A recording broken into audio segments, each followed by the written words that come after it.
Hello and welcome on the Watches TV, and for once we're not at the Watches Club but only a few meters away, and we're about to meet Harris from MB&F just down the road here at the Mad Gallery, who's going to explain us a little bit the history behind some incredible timepieces that the brand has just unveiled. Those are 8 amazing engraved pieces made on the LM-SE Split Escapement, so let's go and discover.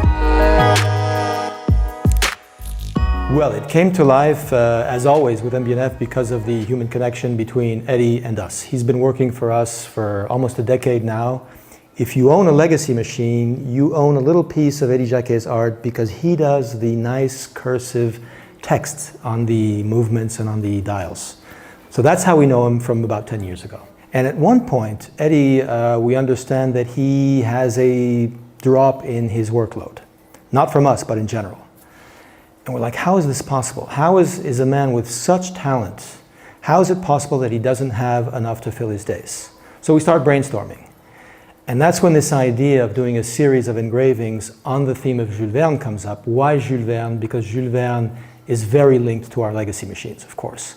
So that was the initial spark, if you like. And with that spark, Eddy took it and ran.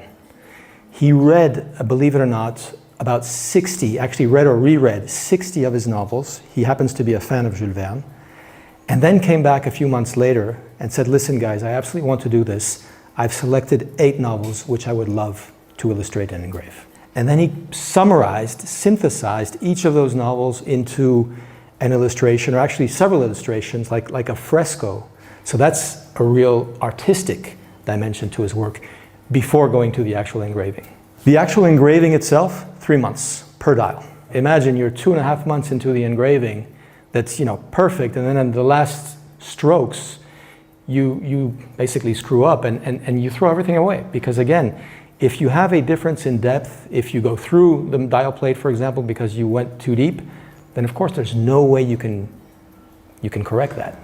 So a lot of pressure. And by the way, another very important aspect of the work is, yes, a lot of freedom, but nonetheless composing with the technical requirements of the actual watch. Because in the end, the canvas is, of course, the Legacy Machine Split Escapement, right? So he's not engraving on a uniform plate of metal.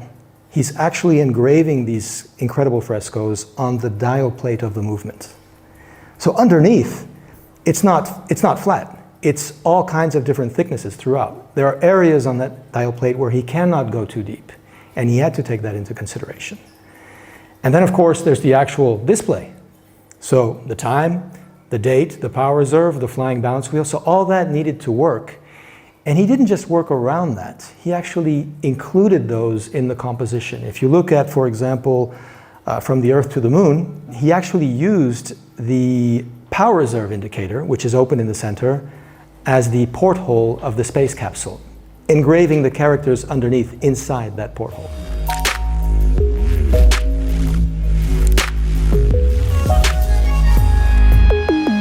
It took him a long time. In the beginning, we had sort of estimated it might take him a year, year and a half. At the very beginning of the project, we realized that it was taking a lot longer, and we're kind of worried. We asked him, Eddy, why? What is going on? He says, listen, this is a project of a lifetime to me. I want to invest the time to really do it to the max. Took him, in the end, just for the engravings, over 2 years. And if you put in the drawings and the reading and so on, it's more than 3 years. And you know how much we try to credit and recognize our friends. We thought this was a great example to put one of those unsung heroes of this industry in the spotlight.